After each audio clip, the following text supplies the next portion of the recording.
ఇక్కడ ఉన్నటువంటి బీసీ బంధువులందరికీ కూడా బీసీ ఉద్యమాభివందనాలు. మీ అందరినీ కూడా నేను కోరుకునేది ఏంటంటే, ఈరోజు ఇక్కడ ఉన్నటువంటిది అన్ని పార్టీల వ్యక్తులు ఉన్నారు, బీసీ కుల బంధువులు ఉన్నారు. కాబట్టి మన లోపల మనకు విభేదాలు తీసుకురావడానికి విశ్వ ప్రయత్నాలు చేస్తుంటారు. దయచేసి మనం మాట్లాడేది మన కోసం మాట్లాడుతున్నాము. మన లోపల తారతమ్యాలు తీసుకొచ్చి ఈ ఉద్యమాన్ని ఇంకో దారి మళ్లించడానికి కూడా ప్రయత్నాలు జరుగుతున్నాయి. దయచేసి అలాంటి వాళ్ళు ఎలాగానే ఆ ప్రలోభాలు పెడితే ఆ ప్రలోభాలకు ఎక్కడ కూడా తగ్గొద్దని తెలియజేస్తున్నాను. చాలా అన్ని పార్టీల వాళ్ళు మిత్రులు చెప్పినట్టుగా ఇది ఎక్కడి నుంచి అంటే కామారెడ్డి డిక్లరేషన్ నుంచి మొదలైంది. 42% డిక్లరేషన్, 100% మా మిత్రులు ఇంతకుముందు చెప్పినట్టుగా మేమింతుంటే మాకంత వాటా బాగుంది. మాకు చెప్పేదేమో 56% బీసీలు ఉన్నామని చెప్తారు, మాకు 42% ఎందుకు ఇస్తారు? 42% రైట్, ఓకే, దాన్ని ఏ విధంగా మీరు డిసైడ్ చేస్తున్నారు? 100% ఈరోజు మా బీసీ బంధువులందరూ కూడా మేమందరం కూడా తప్పకుండా మనం ఫైట్ చేసేది అంటే మాకెంతుందో మాకంత వాటా కావాలి. ఈరోజు అగ్రవర్ణాలు ఏవైతే ఉన్నాయో వాళ్ళు 10% ఉన్నామని చెప్తారు. నిజంగా కూడా ఎక్కడ లెక్కలు తీసినా కూడా వాళ్ళది 5% నుంచి 6% మించే పరిస్థితి ఉండదు. కానీ వాళ్ళ పరిపాలన విధానం చూస్తే మొత్తం 40 నుంచి 50% వాళ్ళు వాటా తీసుకొని పాలిస్తున్నటువంటి పరిస్థితి. ఇదంతా కూడా ఊర్లలో ఉన్నటువంటి గ్రామాలలో ఉన్నటువంటి బీసీలందరికీ కూడా తెలియాల్సిన అవసరం ఉంది. బీసీ కులాలన్నిటికీ కూడా దీన్ని తప్పకుండా తెలియజేయాల్సిన అవసరం ఉంది. ఇది తెలియాలంటే మనం అందరం కూడా కష్టపడి ఏం చేయాలంటే మరో తెలంగాణ ఉద్యమాన్ని స్టార్ట్ చేయాలి. ఇక్కడ ఉన్నటువంటి తెలంగాణ బీసీలు అందరూ మండల నాయకులే కానీ దీన్నే కేంద్రంగా తీసుకొని ఇక నుంచి ఏ పార్టీలు కాదు, బీఆర్ఎస్ మేము బీఆర్ఎస్ లో ఉండొచ్చు, ఇంకోళ్ళు కాంగ్రెస్ లో ఉండొచ్చు, ఇంకోళ్ళు బీజేపీలో ఉండొచ్చు, పార్టీలకు అతీతంగా ప్రతి ఒక్కరు రోడ్ ఎక్కాల్సిందే.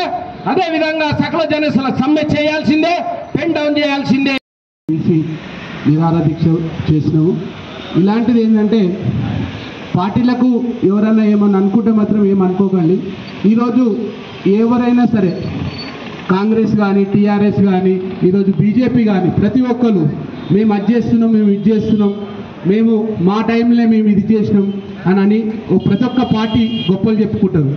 ప్రజల యొక్క కష్టసుఖాలు, బీసీ బిడ్డల యొక్క సాధక బాధకాలు తెలుసుకొని బీసీలకు ఖచ్చితంగా మనకి స్థానిక సంస్థల ఎన్నికల్లో విద్యా ఉద్యోగ ఉపాధి అవకాశాల్లో రిజర్వేషన్ కల్పిస్తామని వాళ్ళు హామీ ఇచ్చి వారి ద్వారా మన కామారెడ్డి డిక్లరేషన్లో ద్వారా ఈ రేవంత్ రెడ్డి గారు అప్పుడు ఎలక్షన్ల కన్నా ముందు కామారెడ్డి బీసీ డిక్లరేషన్లో బీసీలకు 42% రిజర్వేషను, విద్య ఉద్యోగ స్థానిక సంస్థ రాజకీయాలలో వర్గీకరణతో పాటు కూడిన 42% రిజర్వేషన్ ఇస్తామని హామీ ఇవ్వడం జరిగింది.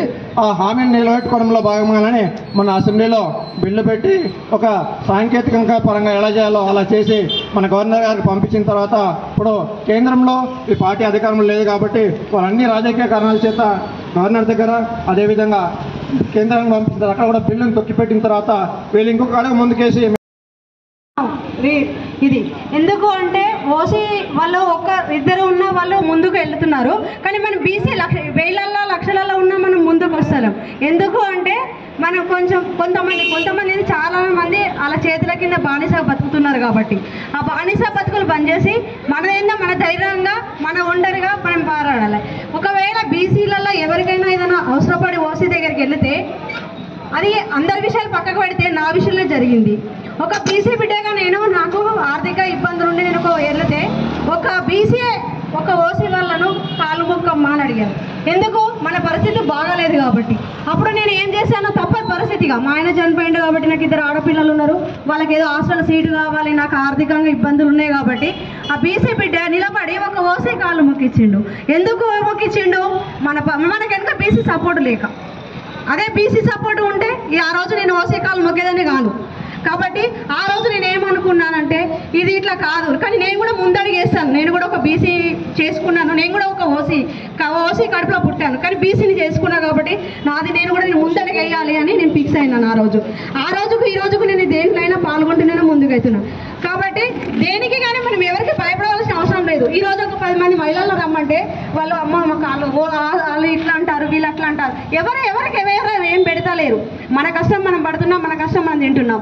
కాబట్టి ఈ దేనికైనా బీసీకి ఖచ్చితంగా మనం ముందుకు వెళ్దాము. ఇంకా నాకు తోడుగా మహిళలు కూడా రానికి కొంచెం ఊళ్ళే మన పెద్ద వాళ్ళంతా కూడా నాకు సాయం చేయాలని నేను కోరుకుంటున్నాను. ఎందుకంటే కొంతమంది కొంచెం మన దాంట్లో అది ఈయనేమంటాడో ఆయన ఏమంటాడో, మేము ఈడలం అంటేనే అందరం అంటేనే బీసీ. కాబట్టి నేను ఇప్పుడు ఈ రాజకీయాల అవి పెట్టుకోకుండా ప్రతిదానికి చేస్తుంటే ఇంకా ముందుకు తీసుకొస్తానని మహిళల తరఫున నేను మాట ఇస్తున్నాను. ధన్యవాదాలు.